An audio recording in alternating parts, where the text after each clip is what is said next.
Hi, how you all doing? Sarah here. Oh, I think that must be a squirrel. There are a lot of nuts around at this time of year, and there are lots of squirrels raiding the hazel trees. I just thought I'd sit down here by the brook for a little while, just with my feet in the water, just grounding. It's beautiful. What have I been thinking about? Well, I've had a kind of weird waking up sensation for the last couple of weeks, like a feeling of foreboding, a feeling of a little bit of anxiety, I guess, a feeling of something big's coming and I don't know what it is. It feels as it's in my solar plexus. It's a kind of sicky feeling that you might get if you're about to go and do something you don't want to do, or you're anxious about doing something. I hope you can hear me because I just came out and I haven't got my microphone or anything else with me or anything to hold the camera, so bear with. So I'm kind of just sitting with that and wondering, well, what's that all about then? Because I haven't been, I'm not worried about anything per se, and all's fine here in my life.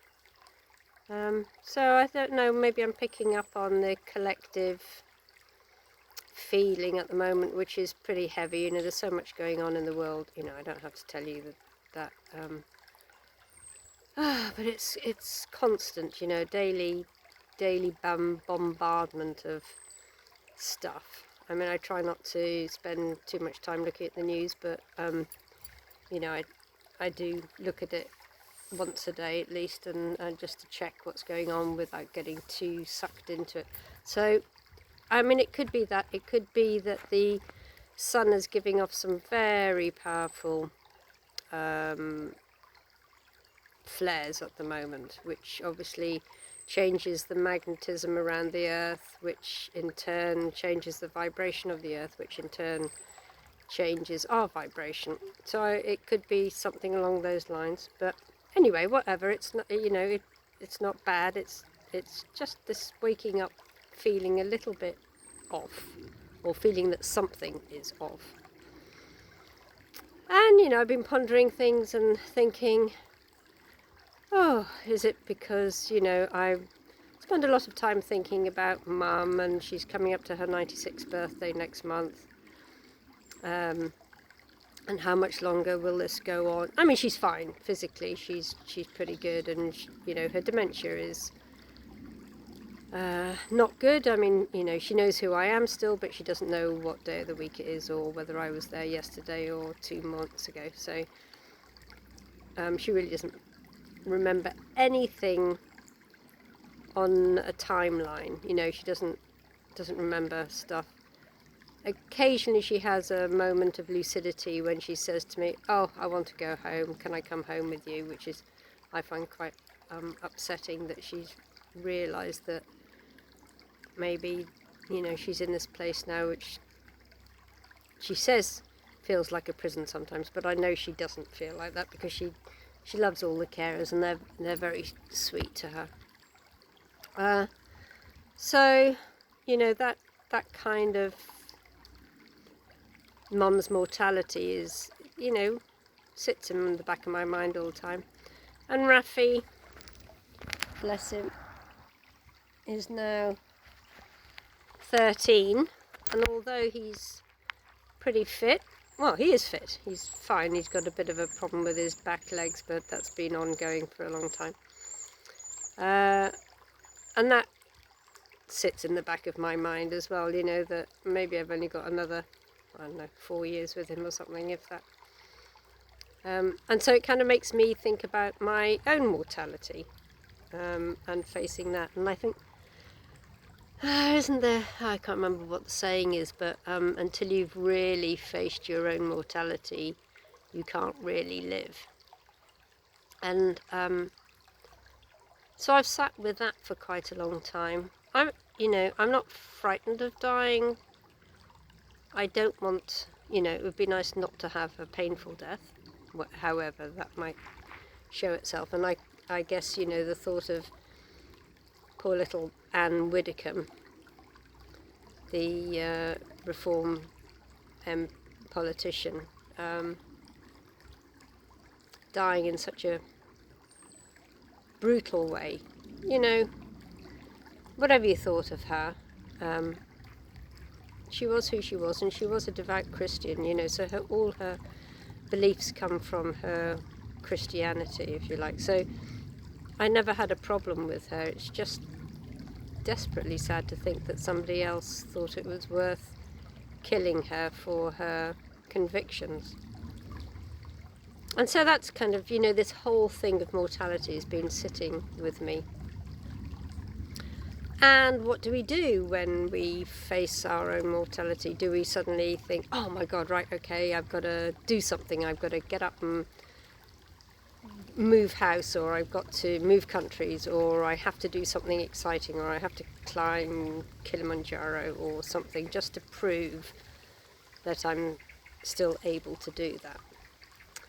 And I think more and more, as I've sat with this thought, is that I don't actually have to do anything. And I am at my happiest, most serene, when I'm just bumbling around at home. With the occasional, camping trip like I did last week, which was lovely, just to really tap into nature.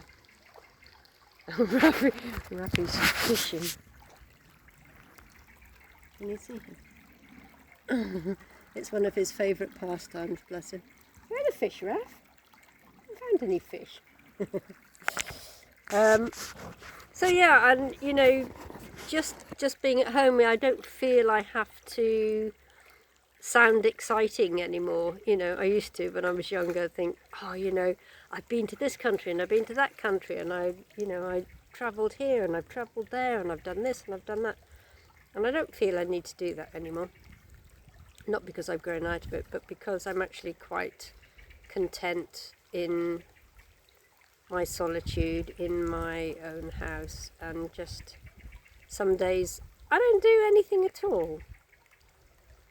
And, the little bit of me feels guilty that I can be quite so lazy. But another bit of me thinks, wow, how privileged are you that you're able to just sit in the garden and read a book, or, there's a lot of people out there who can't do that for, many reasons. And so as I get older, I just think, yeah, this is it, me sitting by the stream with my feet in the water, thanking the water, honouring the water, letting Rafi have a bit of a fish, not in any rush to get back, not in any rush to do anything. And I feel as if I'm really standing in my truth at the moment. Don't have to prove anything to anybody, or myself, more importantly, because I do think that a lot of us strive to kind of prove something to ourselves, that we're not that child that was told off for not working hard enough, and we're not that child that was restricted from doing things, or whatever it might be. And I quite often think that if something happened and I died tomorrow, then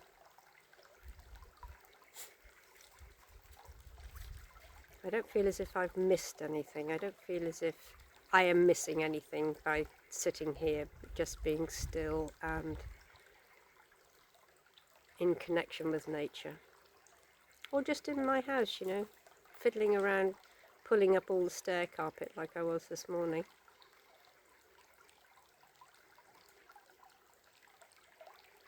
So yeah, be interesting to hear your thoughts on Have you faced your own death? And I don't mean actually in a, you know, whether you had a near fatal accident or, you know, any near death experiences. That's not what I'm talking about. It's kind of just sitting down and pondering where we are in our lives, and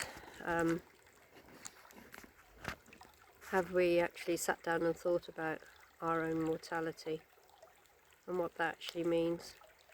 I mean, you know, I'm a great believer that nature takes its course, and we are, as we are part of nature, then, you know, I'm quite blasé if I find a dead bird. You know, it's sad, but I'm not, you know, I think, oh, this is part of nature, or some sort of roadkill, or this is part of nature. Things, they live, they breed, they pass on their DNA, and they die, and we're kind of in that group of things.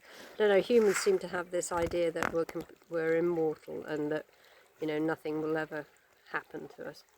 So it's quite a, I wouldn't say sobering, it's just an interesting thought to sit down and think, okay, let's see what happens today. Am I happy today? Am I standing in my truth today? I reckon I am. Anyway, I hope you all have a peaceful, serene day. Just sitting here with my feet in the water, listening to the sound of the stream, brook, not Tree Brook. Ciao for now. See you soon.